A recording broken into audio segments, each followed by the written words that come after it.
Tapi ya, apapun nanti kendala, permasalahan, kesulitan yang Bapak Ibu hadapi, semoga itu menjadi ibadah, bukan menjadi suatu permasalahan ya. Jadi yang terpenting itu orang-orang beriman itu ketika menghadapi suatu kejadian dari Allah, dia tidak menganggap sebagai suatu permasalahan, tapi sebagai sarana untuk mendekatkan diri kepada Allah. Jadi logikanya semakin banyak masalah, dia semakin dekat kepada Allah. Bukan semakin menjauh, bukan semakin frustasi dengan masalah yang dihadapi. Baik, Bapak Ibu sekalian yang dirahmati Allah, mari sebelum kita memulai kajian, ya, saya mohon seperti biasa kita berdoa sebentar membaca ta'awud, basmalah, sholawat Nabi dan baca kitab suratul Fatihah bersama-sama. Mari kita mulai. A'udzubillahi minasyaitonirrajim. Bismillahirrahmanirrahim. Allahumma sholli ala sayyidina Muhammad wa ala ali sayyidina Muhammad. Bismillahirrahmanirrahim. Alhamdulillahirabbil alamin. Ar-Rahmanir-Rahim. Maliki yaumiddin. Iyyaka na'budu wa iyyaka nasta'in. Ihdinas siratal mustaqim. Siratal ladzina an'amta 'alaihim ghairil maghdubi 'alaihim waladdallin. Amin. Amin ya rabbal alamin. Ya alhamdulillahirabbil alamin. Wassalatu wassalamu ala asrofil anbiya'i wal mursalin sayyidina Maulana Muhammadin wa ala alihi washabihi ajmain amma ba'du. Baik, Bapak Ibu sekalian yang dirahmati Allah, jadi hari ini judulnya kita akan membahas tentang sesuatu yang pasti di dalam kehidupan ini. Ya, tolong dijawab dulu ya sebelum saya masuk materi. Menurut Bapak Ibu, ada nggak hal yang pasti di dalam dunia ini? Yang pasti. Jangan dulu ngomong mati ya Bu nanti. Nggak, kalau mati pasti. Nggak, saya ulang dulu. Sebenarnya gini, manusia itu khawatir karena mengikuti yang pasti atau yang tidak pasti. Ya, jadi orang itu khawatir biasanya dia berfokus kepada hal-hal yang tidak pasti. Contoh, besok itu pasti atau tidak? Rencana iya, tapi kepastian bahwa Bapak Ibu sesuai rencana atau tidak, itu tidak ada yang bisa menentukan. Bahkan sebelum tidur pun nanti, atau pas tidur pun kita tidak pasti apakah kita besok masih hidup atau tidak. Jadi saya perhatikan, manusia itu biasanya mengkhawatirkan hal-hal yang memang belum pasti, betul? Atau gini lah, pengusaha sama PNS, lebih pasti yang mana? Iya, kan begitu kan? Artinya, ketika Bapak Ibu menghadapi sesuatu, itu Bapak Ibu akan lebih tenang ketika memang ada kepastian, betul ya? Nah, sekarang saya ulang dulu. Menurut Bapak Ibu, di dunia ini, selain kematian, yang pasti itu apa? Apa Pak? Oh iya. Tapi kan belum tentu kita sampai tua Pak. Betul nggak? Iya, artinya tuh umur pun kita tidak bisa memastikan. Apa yang pasti selain kematian? Cuman satu. 10 ayat 55. Mari kita lihat. Ya. Jadi kalau memang yang pasti itu salah satunya itu, berarti kita tinggal ikuti saja. Ya. Apa yang pasti? 10 ayat 55. Apa kata Allah? Ala inna lillahi ma fis samawati wal ardh. Ala inna wa'dallahi haqqun walakinna aktsarahum la ya'lamun. Artinya, ketahuilah sesungguhnya milik Allah lah apa yang ada di langit dan di bumi. Bukankah janji Allah itu benar? Tetapi kebanyakan mereka tidak mengetahui. Bukankah janji Allah itu benar? Allah bertanya kepada siapa ini? Kepada manusia. Ternyata selain kematian, yang pasti akan terjadi adalah apa? Janji Allah kepada kita. Makanya Bapak Ibu kalau misalnya memahami rukun iman, itu kan rukun iman ada 6 ya. Salah satu yang pertama yang Allah tegaskan adalah kita disuruh beriman kepada Allah. Selama ini menurut Bapak Ibu kita disuruh beriman kepada Allah itu beriman kepada apanya? Kita selama ini di rukun iman yang pertama disuruh beriman kepada Allah, betul? Beriman kepada malaikat, beriman kepada Al-Quran, beriman kepada Rasul, kan begitu ya? Nah, Bapak Ibu ya di rukun iman yang pertama disuruh beriman kepada Allah. Menurut Bapak Ibu, selama ini kita disuruh beriman kepada Allah, itu beriman kepada apanya? 10 surat Surat 20 ayat 10. Surat 28, mohon maaf. Ayat 10. Kan Bapak Ibu selama ini disuruh beriman kepada Allah kan? Beriman kepada Allah, beriman kepada Rasul, beriman kepada malaikat, beriman kepada qada dan qadar. Nah, selama ini kita disuruh beriman kepada Allah, itu beriman kepada apanya salah satunya? Silakan. Surat 28 Al-Qasas ayat 10. Apa kata Allah?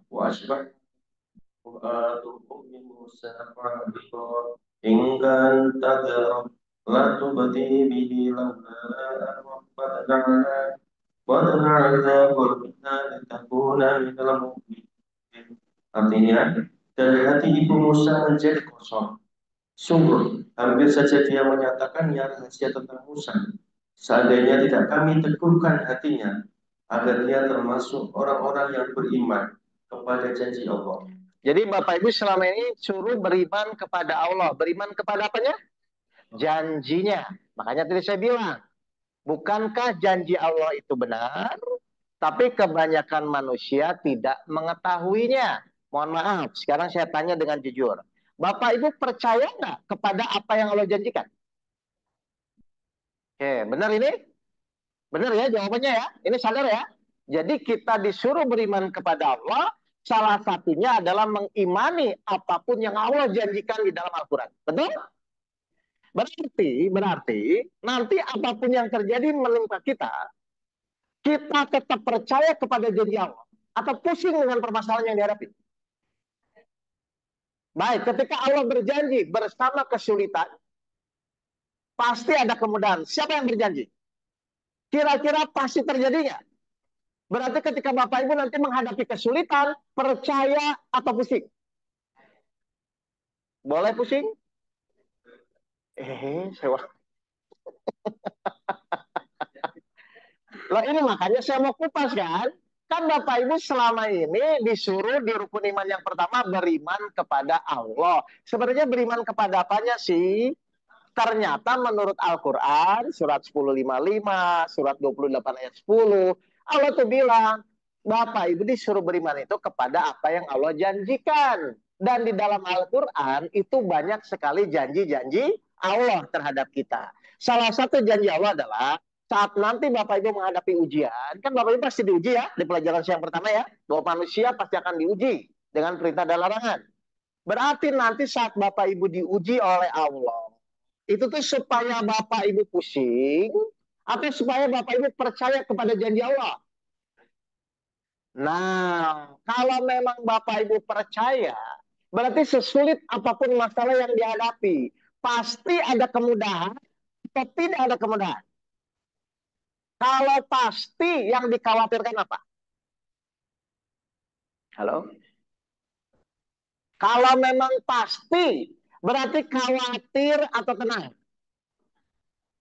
Harusnya tenang. Bapak Ibu sudah begitu? Insya Allah apa ini? Nah, jadi tolong ya Bapak Ibu ya, antara ayat-ayat Allah di dalam Al-Quran dan praktek dalam kehidupan kita sehari-hari tolong mulai disamakan.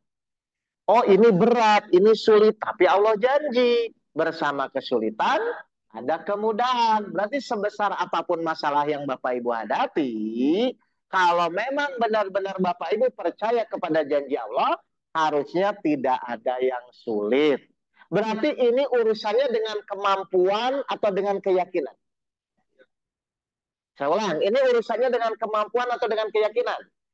Keyakinan. Bapak Ibu ketika punya masalah biasanya mengukur dengan kemampuan atau keyakinan. Bapak Ibu biasanya kalau punya masalah biasanya mengukur dengan kemampuan atau keyakinan. Padahal Bapak Ibu disuruh yakin atau disuruh mampu. Kenapa jadi kepada kemampuan?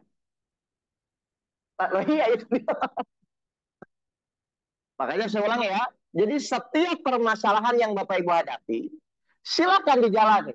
Tapi pertanyaannya yang paling penting adalah saat menjalani masalah, seberapa yakin Bapak Ibu kepada apa yang Allah janjikan. Bukan seberapa mampu Bapak Ibu menyelesaikan.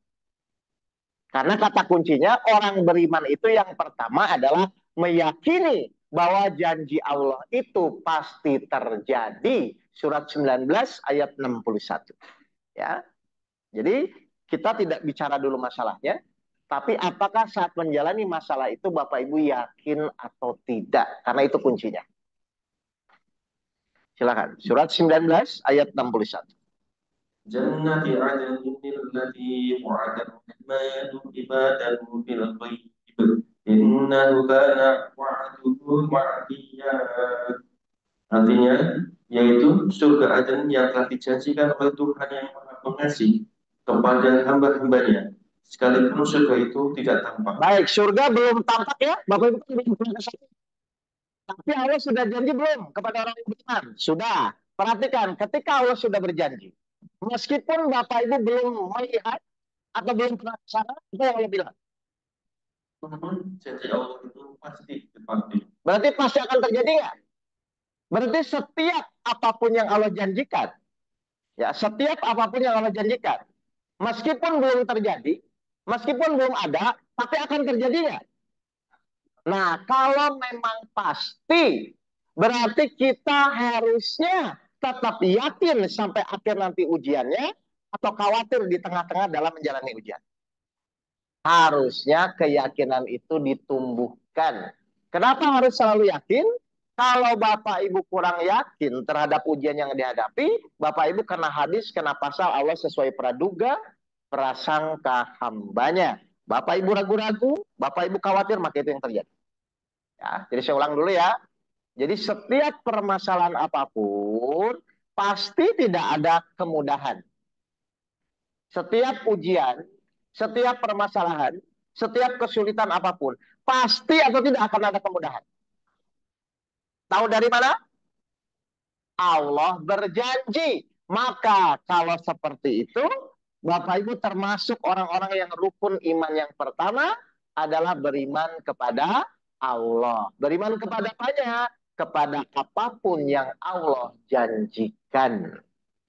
Rezeki itu pasti atau tidak? Kalau pasti, kenapa masih ada yang khawatir urusan rezeki? Halo? Iya.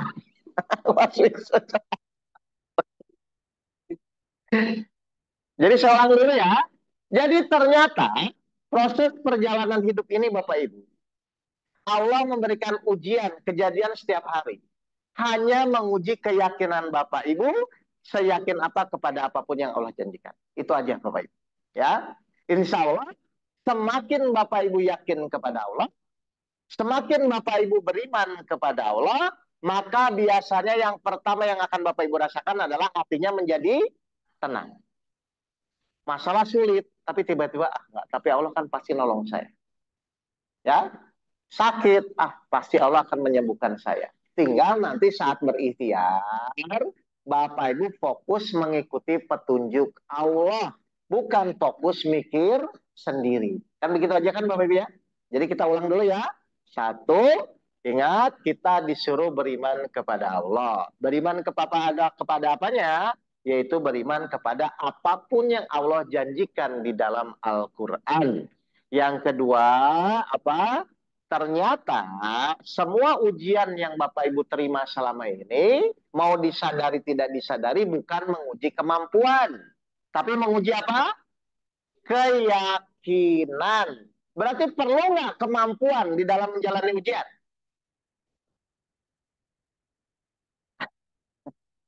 Perlu nggak kemampuan di dalam menjalani ujian? Hah? Oh, betul ya, kemampuannya dipakai untuk meyakini, bukan untuk menyelesaikan. Awas hati-hati. Saya ulang. Kenapa? Saya ulang ya. Berarti Bapak Ibu tuh ujian itu dipakai untuk meyakini, bukan dipakai untuk menyelesaikan. Kenapa? Kita itu tidak fokus untuk menyelesaikan. Kenapa? Saya ulang, saya ulang. Kan Bapak Ibu diuji oleh Allah kan? Tadi saya bilang, ketika Bapak Ibu diuji oleh Allah, maka pertama adalah Bapak Ibu harus yakin bahwa janji Allah itu pasti akan terjadi. Jadi ketika Allah berfirman, bersama kesulitan akan ada kemudahan. Berarti setiap permasalahan sesulit apapun pasti akan ada kemudahan. Nah, berarti tugas kita setelah meyakini kan menjalani, betul? Tolong dijawab dengan jujur. Bapak Ibu menjalani ikhtiar itu untuk menyelesaikan ujian tersebut atau untuk mengikuti petunjuk. Selama ini Bapak Ibu ikhtiar tujuannya menyelesaikan atau mengikuti petunjuk. Mengikuti petunjuk. Selama ini menyelesaikan. Memang menurut petunjuk Bapak Ibu disuruh menyelesaikan. Terus kenapa kok jadi menyelesaikan? Bapak Ibu itu disuruh ikhtiar itu dalam rangka mengikuti petunjuk. Kira-kira kalau mengikuti petunjuk, selesai nggak masalahnya? Kalau tidak mengikuti petunjuk, tidak akan selesai. Berarti pertanyaan saya yang terakhir, Bapak Ibu saat ikhtiar itu harusnya mengikuti petunjuk atau mikir sendiri? Kalau mengikuti petunjuk itu pusing atau tenang? Selama ini Bapak Ibu pusing atau tenang? Wah, jangan. Ingat ya Bapak Ibu ya. Bapak Ibu disuruh ikhtiar itu dalam rangka mengikuti petunjuk. Tapi harus diawali dari keyakinan dulu. Karena kalau Bapak Ibu nggak yakin, Bapak Ibu nggak akan diberi petunjuk. Surat 10 ayat 9. Ya. Jadi yang pertama yakin dulu, maka langkah yang kedua Allah akan memberikan petunjuk. Maka seperti langkah yang ketiga kita wajib ikhtiar dalam rangka mengikuti petunjuk. Seperti yang disampaikan di surat 10 ayat 9. Silakan. Innal ladzina amanu wa 'amilus sholihati yahdihim rabbuhum biimanihim tajri min tahtihimul anharu fi jannatin na'im. Artinya, sesungguhnya orang-orang yang beriman dan mengerjakan kebajikan niscaya diberi petunjuk oleh Tuhan karena keimanannya. Sesungguhnya orang-orang yang beriman, yang yakin kepada apapun yang Allah janjikan, niscaya Allah akan memberikan petunjuk. Jadi keyakinan di awal itu penting ya Bapak Ibu ya. Karena langkah berikutnya tergantung dari keyakinannya. Kalau Bapak Ibu yakin Allah akan menolong, kalau Bapak Ibu yakin Allah akan membukakan kemudahan, maka Allah akan memberikan petunjuk. Maka langkah berikutnya setelah diberikan petunjuk, harusnya Bapak Ibu ikhtiar itu dalam rangka mengikuti petunjuk. Berarti selesai apapun masalah, kalau Bapak Ibu mengikuti petunjuk pasti selesai. Sekecil apapun masalah, kalau Bapak Ibu mengikuti pikirannya sendiri, insya Allah pasti makin sulit. Jelas ini Bapak Ibu ini? Jadi sebenarnya yang jadi masalah itu, masalahnya atau keyakinannya, Pak? Keyakinannya. Keyakinannya. Berarti kalau gitu tergantung siapa? Tergantung kita. Dan tolong dijawab. Ada nggak sifat Allah yang meragukan yang membuat Bapak Ibu tidak yakin? Lah kalau tidak ada, kenapa masih pusing-pusing menghadapi masalah? Hah? Kenapa? Manusia nggak kuat menderita. Pertanyaan saya, ada nggak niatan Allah membuat kita menderita? Lah kalau tidak ada, kenapa menderita? Nah, berarti pertanyaan saya, berarti selama ini pikiran itu dipakai apa sih Bapak Ibu? Ayo, betul. Iya, pikiran dipakai mikir. Pertanyaan saya, selama ini tuh Bapak Ibu menggunakan pikiran itu buat apa? Buat mikir bagaimana solusinya atau buat mengikuti petunjuk? Biasanya solusinya. Loh memang kata Allah, pikiran dipakai untuk memikirkan solusi atau untuk mengikuti petunjuk? Terus kenapa malah dipakai mikir solusi? Karena solusi itu akan muncul kalau Bapak Ibu mengikuti petunjuk. Baik, saya buktikan ya.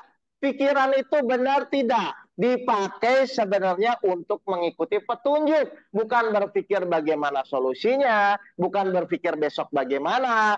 Karena besok pun kita tidak ada yang tahu. Yang tahu itu saat ini Bapak Ibu diuji, mengikuti petunjuk boleh, mengikuti pikirannya boleh. Kita buktikan ya. Pikiran itu dipakai untuk apa? Surat 38 ayat 29. Ya. Jadi kalau Bapak Ibu punya masalah itu harusnya lihat dulu, oh ayatnya begini, baru lakukan. Jangan mikir sendiri, Pak. Ya. Bismillahirrahmanirrahim. Kitabun anzalnahu ilaika mubarakun liyadabbaru ayatihi wa liyatadakkaru ulul albab. Baik, perhatikan kalimatnya. Kitab Al-Quran yang kami turunkan kepadamu penuh berkah agar mereka menghayati ayat-ayatnya dan agar orang-orang yang berakal sehat mendapat pelajaran. Agar orang-orang yang berakal sehat, yang berpikirnya sehat, mendapatkan pelajaran dari ayat-ayat Allah. Berarti pikiran yang selama ini Allah anugerahkan kepada kita itu maksudnya, kalau Bapak Ibu ada masalah, oh ternyata yang pertama menurut ayat Allah yang terpenting kita yakin dulu kepada apapun yang Allah janjikan.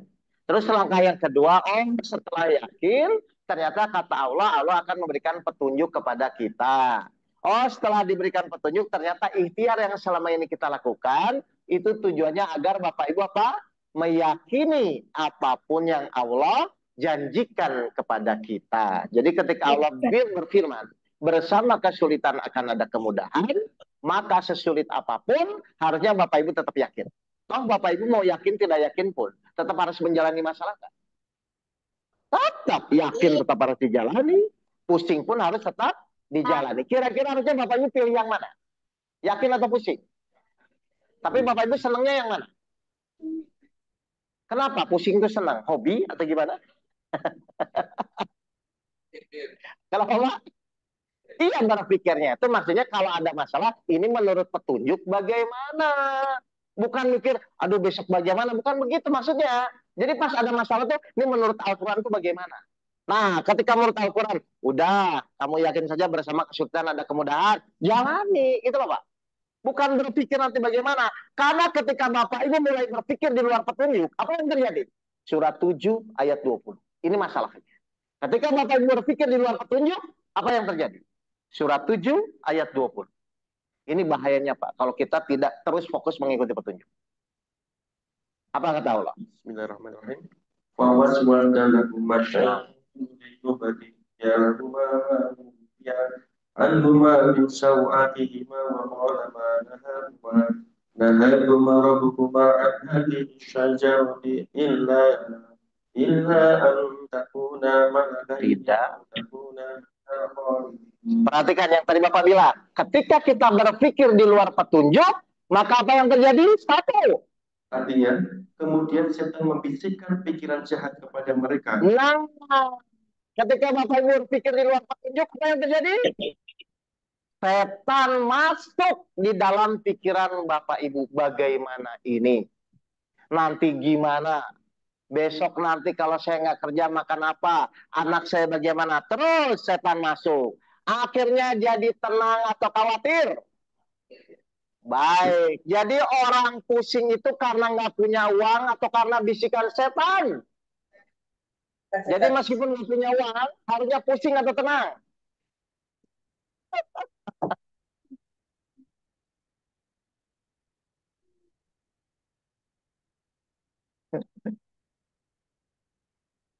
Jelas ya Bapak Ibu ya?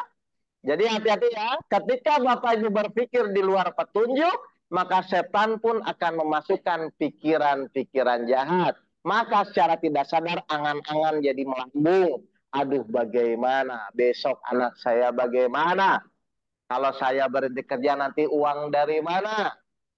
Itu yang terjadi Bapak Ibu.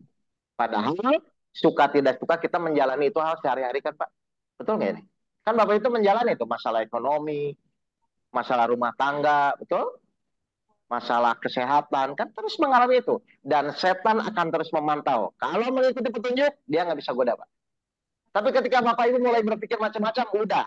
Dibangkitkanlah angan-angan kosong. Kenapa? Masuk dari pikiran, lalu pikirannya membangkitkan jauh berpikir ke depan. Surat 4, ayat 120. Ya. Jadi kerjaan setan itu apa Bapak Ibu? Membisikkan kekhawatiran, kebingungan terhadap sesuatu yang belum terjadi. Padahal, mohon maaf, bisikan setan itu pasti atau tidak? Kalau janji Allah, ayo lebih percaya mana? Bisikan setan atau janji Allah? Dulu, coba. Biasanya masalah lebih percaya janji Allah atau bisikan setan? Ya harusnya janji Allah. Kenyataannya, nah, Coba, benar nggak setan itu membisikkan, mengangan-angankan? Surat 4 ayat 120. Bismillahirrahmanirrahim. Ya'idukum wa yumannihim wa ma ya'idukum syaitanu illa ghurura. Artinya, setan itu memberikan janji-janji kepada mereka dan membangkitkan angan-angan kosong kepada mereka. Padahal setan itu hanya menjanjikan tipu belaka kepada mereka. Nah, berarti sebenarnya bisikan setan itu akan terjadi atau tidak? Tidak terjadi kan tadi? Coba diulang. Perhatikan. Setan itu memberikan janji-janji kepada mereka dan membangkitkan angan-angan kosong pada mereka. Padahal setan itu hanya menjanjikan tipu belaka kepada mereka. Setan itu hanya menjanjikan tipuan belaka. Berarti sebenarnya terjadi atau bohong? Terjadi atau tidak terjadi? Tidak terjadi. Kalau tidak terjadi, masih bau loh. Hah? Enggak dong. Enggak, kalau tidak terjadi, sebenarnya yang dikhawatirkan apa? Misalnya contoh ya. Yang gini. Allah menyuruh kita bersedekah. Di waktu lapang dan sempit misalnya. Cirinya orang bertakwa. Terus setan bisikan, ayo kalau kamu sedekah nanti miskin. Kira-kira ketika Bapak Ibu sedekah miskin atau tidak? Tidak. Bapak Ibu tahu ini? Janji Allah kepada orang yang bersedekah akan membalas 10 kali, 70 kali, sampai 700 kali. Janji Allah. Bisikan setan kepada orang yang bersedekah adalah khawatir, takut, miskin, dan lain-lain.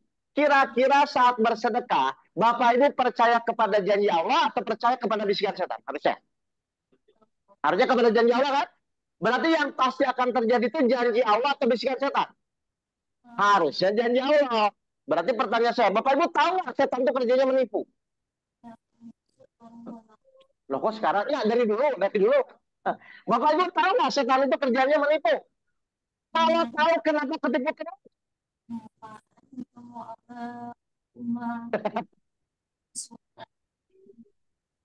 Sudah tahu setan itu kerjanya menipu. Tapi ketika Bapak Ibu dapat masalah, dibisikin lagi nanti bagaimana, khawatir lagi.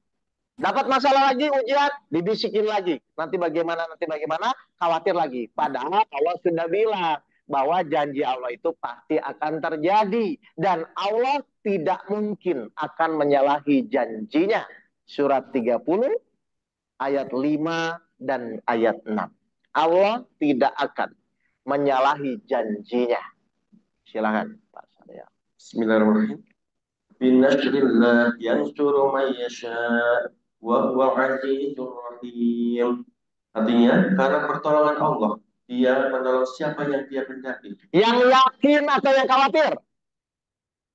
Allah akan menolong orang-orang yang yakin dulu, Pak. Makanya ya ayyuhallazina amanu ista'inu bisabri wasshalah. Wahai orang-orang yang beriman. Jadi Allah akan menolong orang-orang yang beriman dulu. Terus Wa'dullahi la yukhlifullahu wa'dahu walakinna aktsarun nasi la ya'lamun. Artinya, itulah janji Allah. Allah tidak akan menyalahi janjinya, tetapi kebanyakan manusia tidak mengetahui. Bayangkan, Allah tidak akan menyalahi janjinya, tapi ada koma apa? Apa komanya? Tetapi kebanyakan manusia tidak mengetahuinya. Berarti yang pusing-pusing, yang khawatir-khawatir, yang bingung tuh, dia tahu atau tidak bahwa janji Allah itu benar? Tidak tahu. Meskipun secara teorinya dia tahu, tapi pas prakteknya dia tidak tahu. Berarti sekarang kita akan fokus bagaimana agar kita di dalam ujian itu bisa istiqomah selalu meyakini apapun yang Allah janjikan. Ini penting Bapak Ibu. Ya, kita mulai ya. Sekarang tolong dijawab.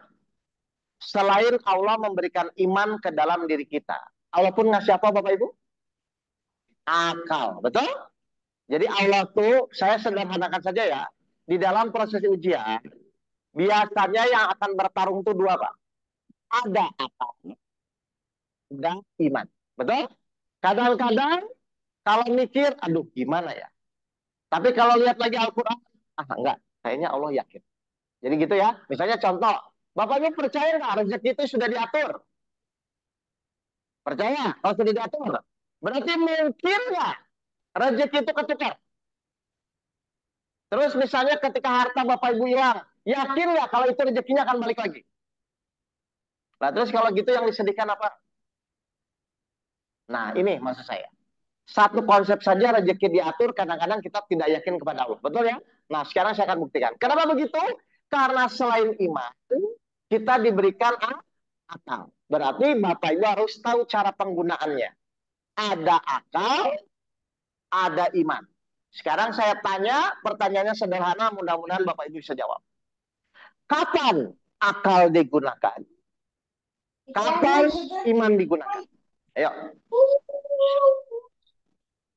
Satu aja setengah perwakilan. Dari ibu-ibu boleh, dari bapak-bapak boleh. Pertanyaan saya, kapan akal digunakan?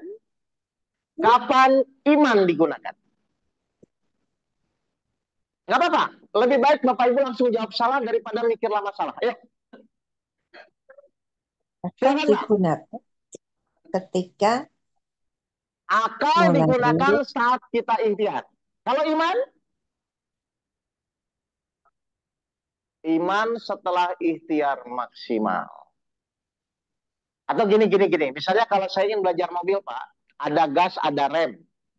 Kapan gas digunakan, kapan rem digunakan? Kalau lampu merah, gas atau rem? Rem. Kalau lampu hijau, boleh nggak ditukar? Nah, sekarang pertanyaan saya, bagus Pak ya, saya hargai ya. Kapan akal digunakan? Kapan iman digunakan? Ayo sekarang ibu-ibu, lebih baik langsung jawab salah daripada mikir lama, salah juga. Ayo. Ketika mulai saat ada masalah pakai iman. Terus akalnya saat nggak ada masalah. berarti Oke, yaudah ya, kita kupas ya. Karena ini penting Bapak Ibu, ini penting. Biar Bapak Ibu nanti benar-benar bisa praktek kapan akal digunakan, kapan iman digunakan. Saya buat 3 pertanyaan. Insya Allah Bapak Ibu kan paham ini. Kapan akal digunakan, kapan iman digunakan. 1. Bapak Ibu percaya nggak? 2 tambah 2 sama dengan 4. saya Mau percaya tidak percaya pun. Nah, 2 tambah 2 pasti 4. Kenapa? Karena masih masuk akal. Sesuatu yang masih masuk akal tidak usah menggunakan iman. Mau percaya tidak percaya pun 2 tambah 2 pasti 4. Paham ini? Baik, sekarang yang kedua. Bapak Ibu percaya nggak gula itu manis? Mau percaya tidak percaya pun, silahkan pergi ke dapur, ambil gula, rasakan pasti manis. Berarti apa? Sesuatu yang masih bisa dibuktikan, tidak usah menggunakan iman. Paham nggak nih Bapak Ibu? Jadi saya ulang dulu ya. Kalau hal itu masih masuk akal, kalau hal itu masih bisa dibuktikan, tidak usah menggunakan iman. Baik, sekarang pertanyaan terakhir. Mudah-mudahan Bapak Ibu bisa jawab.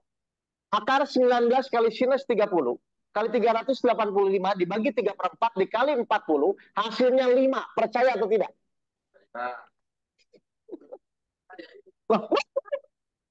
Kenapa Bapak ini pilihannya cuma 2? Percaya atau tidak? 1 sudah di luar akal, yang kedua belum bisa dibuktikan. Jadi kapan iman digunakan? Saat belum terbukti dan sudah di luar akal, maka Bapak Ibu percaya atau tidak. Berarti apa kesimpulannya? Saat Allah memberikan suatu masalah, ya, masalah itu sulit, Bapak Ibu nggak tahu jalan keluarnya, ya, Bapak Ibu belum bisa buktikan bahwa itu selesai atau tidak. Tapi kalau Bapak Ibu punya iman, yakin nggak bersama kesulitan akan ada kemudahan? Nah, itu cirinya orang yang beriman. Jadi orang beriman itu sesulit apapun yang dihadapi, tapi dia yakin Allah berjanji bersama kesulitan akan ada kemudahan, pasti akan ada kemudahan. Jadi kapan iman digunakan? Ketika kau sudah mentok, ketika hal itu sudah buntu, pilihannya cuma 2. Bapak Ibu percaya atau tidak kepada apapun yang Allah janjikan. Biasanya ketika akal sudah mentok, Bapak Ibu itu pusing atau tetap percaya?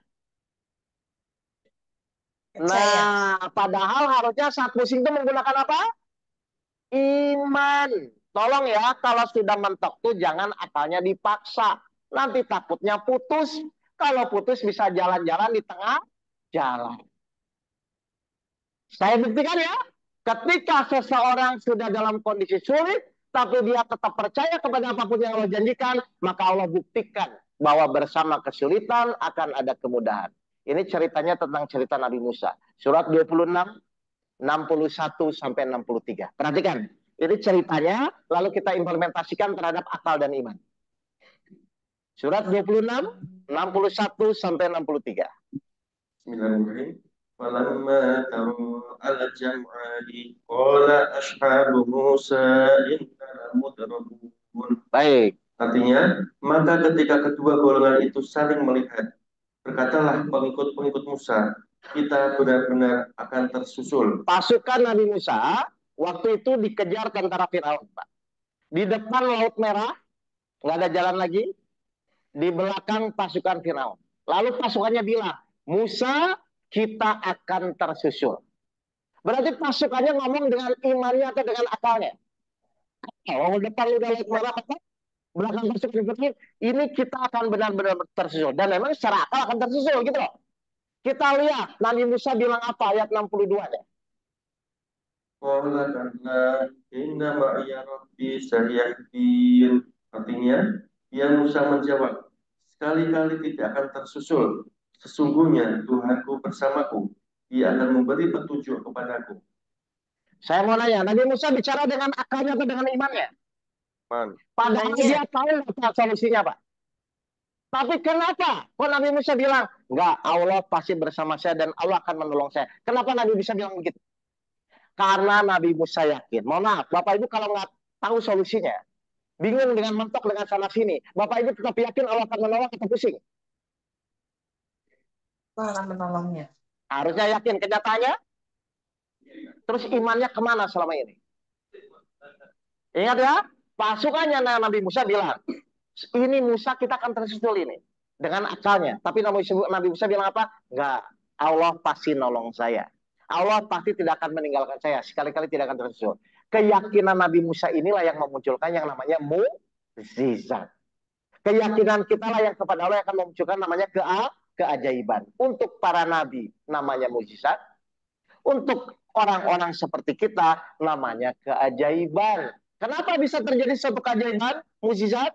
Karena kita tetap yakin kepada apapun yang Allah janjikan. Maka 63-nya Nabi Musa diberikan apa sama Allah? وأوحينا إلى موسى أن اضرب بعصاك البحر فانفلق فكان كل فرق كالطير العظيم. Artinya, lalu kami wahyukan kepada Musa. Nabi Musa diberikan apa? Wahyu atau petunjuk. Saya tulis tadi di surat 10 ayat 9 ya. Orang-orang beriman itu akan diberikan petunjuk oleh Allah. Maka sesuai janji Allah, Nabi Musa diberikan petunjuk. Jadi solusi itu dari Allah atau dari pikiran kita? Setelah apa? Setelah kita yakin kepada apapun yang Allah janjikan, maka Allah wahyukan kepada Nabi Musa, terus Tepunlah laut itu dengan tongkatmu, maka terbelahlah lautan itu, dan setiap belahan seperti gunung yang besar. berarti apa yang terjadi ketika kita yakin? Mukjizat atau keajaiban. Solusinya masuk akal nggak ini? Nggak ada. Coba, bagaimana ceritanya? Pukulkan tongkat, laut terbelah. Kenapa bisa terjadi? Karena Nabi Musa yakin kepada Allah 100% atau 99%? Kalau Bapak Ibu menghadapi suatu ujian, Bapak Ibu tidak ada keraguan di situ, maka silakan buktikan. Allah pasti akan buktikan sesuatu yang tidak mungkin pun bisa menjadi mungkin. Maka laut terbelah. Padahal kalau solusinya pakai akal paling apa Pak? Berenang atau naik perahu. Kalau pakai akal. Tapi karena Nabi Musa yakin tetap apapun yang Allah janjikan, maka Allah buktikan, pukulkanlah tongkat, maka laut terbelah. Berarti apa kesimpulannya? Sesulit apapun, ya, Bapak Ibu menghadapi suatu permasalahan hidup, ingat, jangan pernah berputus asa dari rahmat Allah. Buat kita sulit, buat Allah itu mudah. Bersama kesulitan akan ada kemudahan. Jadi saya yakin Bapak Ibu semua yang hadir di sini kan punya iman ya. Dan tolong semakin ditingkatkan. Bagaimana cara peningkatannya? Dengan kejadian, dengan ujian-ujian yang selama ini Allah berikan. Jadi salah satu fungsinya Allah memberikan ujian itu untuk tidak membuat untuk kita menderita. Tapi supaya apa? Supaya kita meningkatkan keimanan. Berarti semakin banyak masalah, iman kita semakin meningkat atau semakin pusing?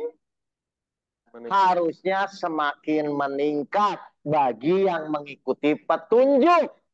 Semakin pusing bagi yang senang mikirnya sendiri. Jelas ini Bapak Ibu sendiri semua? Jadi ingat ya, apapun masalahnya, sesulit apapun Bapak Ibu menghadapi suatu keadaan, ingat jangan lupa, janji Allah itu tetap akan terjadi. Mau percaya tidak percaya pun, Allah tetap akan menepati janjinya, karena Allah tidak mungkin menyalahi. Ya, jelas Bapak Ibu semua ini? Jadi Ibu percaya kepada janji Allah? Kalau Janji indah drama suami? itu cuma Kok enggak?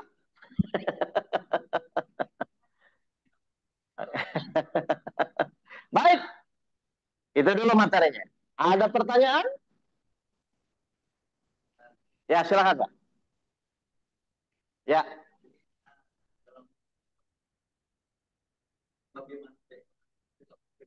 Baik, dalam hidup itu apa konsepnya? 31 ayat 34. Ya. Ini yang harus Bapak Ibu perhatikan dulu. Menurut Al-Quran itu bagaimana? Bukan menurut pikiran kita. Surat Luqman ayat 34. Bismillahirrahmanirrahim. Innallaha indahu ilmu sa'ah wa yunazzilul ghaith wa ya'lamu ma fil arham wa ma tadri nafsum madza taksibu ghadan wa ma tadri nafsum bi ayyi ardin tamut innallaha alimul khabir. Artinya, sesungguhnya hanya di sisi Allah ilmu tentang hari kiamat. Satu, kita tahu nggak kiamat Bapak Ibu? Berarti masa depan kita tahu atau tidak? Tidak. Sejam kemudian pun itu masa depan ya. Kita tidak ada yang tahu. Nanti bagaimana tinggal mengimplementasikannya. Terus? Dan dia yang menurunkan hujan dan mengetahui apa yang ada dalam rahim. Terus? Dan tidak ada seorang pun yang dapat mengetahui dengan pasti apa yang akan dikerjakannya besok. Tidak ada seorang pun yang mengetahui dengan pasti apa yang akan dikerjakannya besok. Berarti konsentrasi kita hari per hari, minggu per minggu. Jadi Bapak Ibu, silakan buat planning, buat perencanaan, boleh nggak? Boleh. Tapi khawatir dengan hari esok itu yang salah, Pak. Berarti apa yang pertama dilakukan? Pokoknya hari ini ya Allah, bimbing saya di jalan yang lurus, jadikan setiap kegiatan saya beribadah kepadamu hari ini. Jadi Bapak Ibu konsentrasinya itu. Hari ini saya ibadah atau tidak ya? Ibadah itu bukan sholat saja ya. Sabar, ikhlas, tawakal, bersyukur itu ibadah. Jadi Bapak Ibu tolong konsentrasinya hari per hari saja. Loh tapi kan prepare boleh, silahkan. Menabung silahkan. Tapi khawatir terhadap esok itu tidak boleh. Seharusnya ya. Pak, Bu, jelas ini? Karena apa? Karena pasti setan menunggu. Agar Bapak Ibu selalu khawatir. Jelas ya? Jadi konsentrasi Bapak apa Pak? Hari ini saya ibadah kepada Allah atau tidak. Hari ini saya taat kepada apapun yang Allah izinkan atau tidak. Itu konsentrasinya. Ya, berarti besok tergantung hari ini atau tidak? Tergantung hari ini. Semakin hari ini lebih baik, berarti besok harusnya lebih baik. Ya, jadi pertanyaannya bukan hari ini bagaimana. Hari ini saya ibadah atau tidak? Karena apapun kegiatan yang Bapak Ibu lakukan, kalau tidak ibadah itu sia-sia saja. Ya, karena kita diciptakan untuk apa Bapak Ibu? Wa ma khalaqtul jinna wal insa untuk beribadah, hanya untuk beribadah. Jelas Pak ini Pak? Tapi perencanaan boleh nggak? Boleh. Target boleh nggak? Boleh. Tapi dalam rangka mengabdi kepada Allah. Terwujud tidak terwujud, kita bertawakal kepada Allah. Jelas? Baik, satu lagi pertanyaan. Oh silakan Pak. Ya betul betul.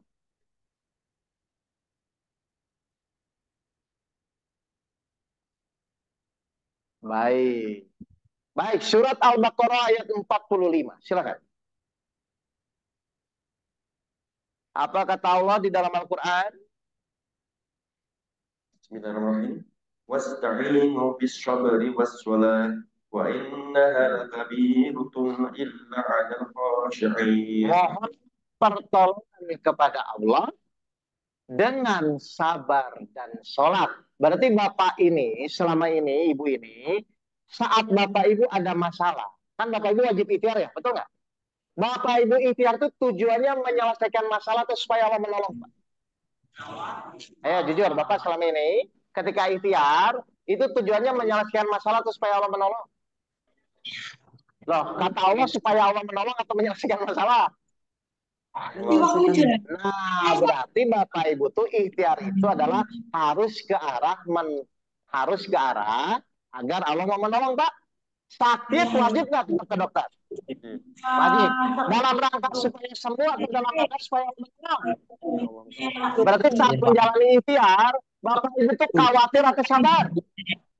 Jadi Bapak Ibu silahkan ikhtiar, tapi harus memunculkan kesabaran. Kenapa Bapak Ibu harus sabar? Agar ditolong oleh Allah. Jadi ikhtiarnya sama, tapi niat dan tujuannya harus dirubah. Bahwa saya ikhtiar itu hanya menjalankan perintah Allah. Kenapa hanya menjalankan perintah Allah? Supaya Allah menolong saya. Kira-kira kita ada yang tahu nggak kapan Allah menolong? Karena kita tidak tahu, maka kita apa? Bersabar.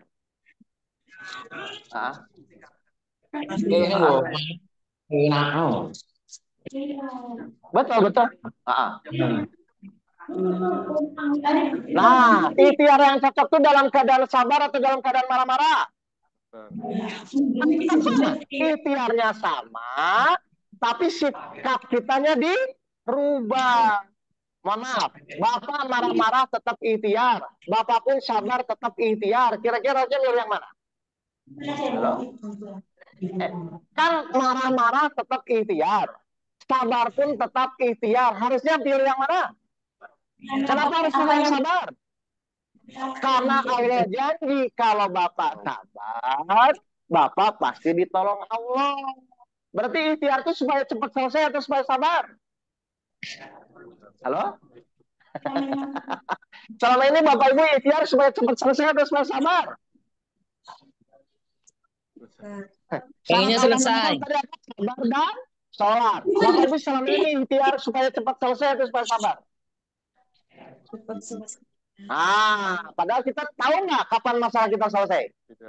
Makanya karena tidak tahu, Bapak Ibu harusnya ikhtiar itu dalam keadaan sabar. Artinya pertanyaan Bapak gini, bagaimana caranya saya bukan orang sabar supaya bisa jadi sabar? Bagaimana caranya? Buka YouTube saya, cari Oke Setiawan yang metode sabar. Ada di YouTube ada. Jelas Pak ini Pak? Jadi sebenarnya kesalahannya ikhtiarnya tidak ada yang berubah. Sakit tetap ke dokter, utang berusaha untuk dilunasi. Cuma munculkan kesabaran. Orang sabar itu menerima atau protes? Setelah menerima tetap ikhtiar. Setelah menerima tetap ikhtiar. Karena kalau Bapak Ibu ikhtiar tidak sabar, Bapak Ibu pasti putus asa. Beni, kurang gimana Mas Rob?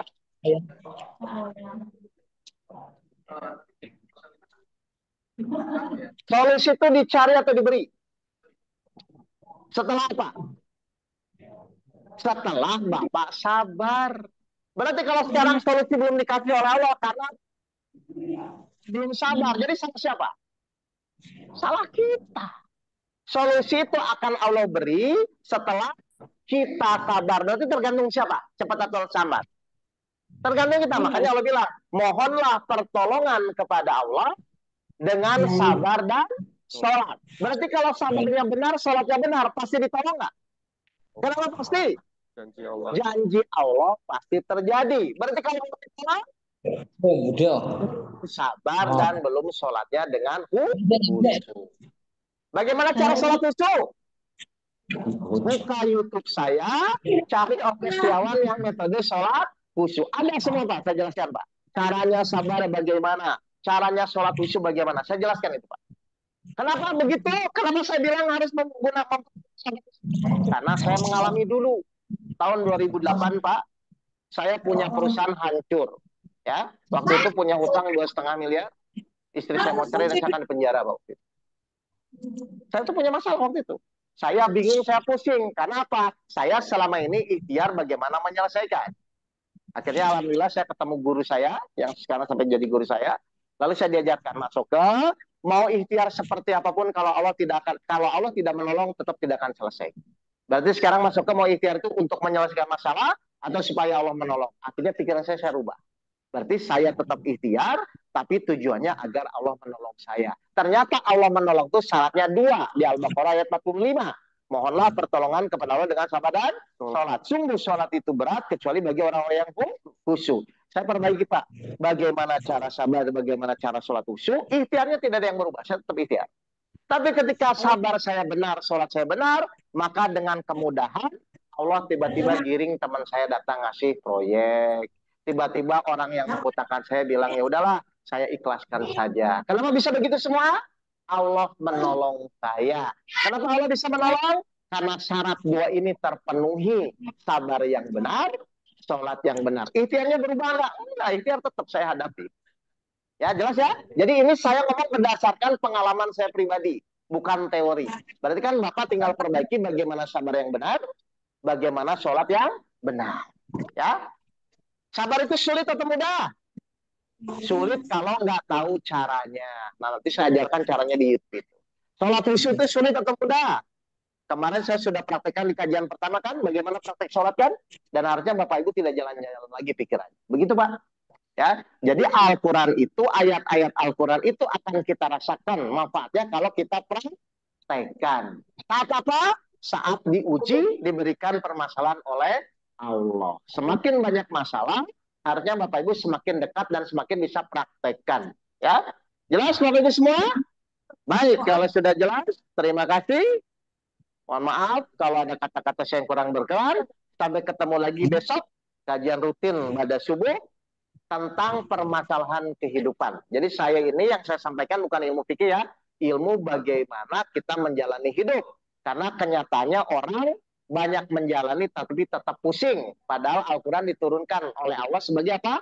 Petunjuk. Logikanya kalau sudah ada petunjuknya harusnya pusing atau tinggal jalani saja. Nah, saya nggak ngerti karena Bapak Ibu mungkin terlalu kreatif pikirannya ya. Akhirnya sudah ada petunjuknya pun Bapak Ibu masih pusing. Padahal petunjuk itu maksudnya kalau Bapak Ibu pusing maksudnya ngikuti petunjuk. Mari kita tutup dengan bacaan hamdalah bersama-sama dan doa kafaratul majelis. Silakan. Subhanallah. Asyhadu an la ilaha illallah. Astagfirullah. Wabillahi taufiq wal hidayah. Assalamualaikum warahmatullahi wabarakatuh. Assalamualaikum.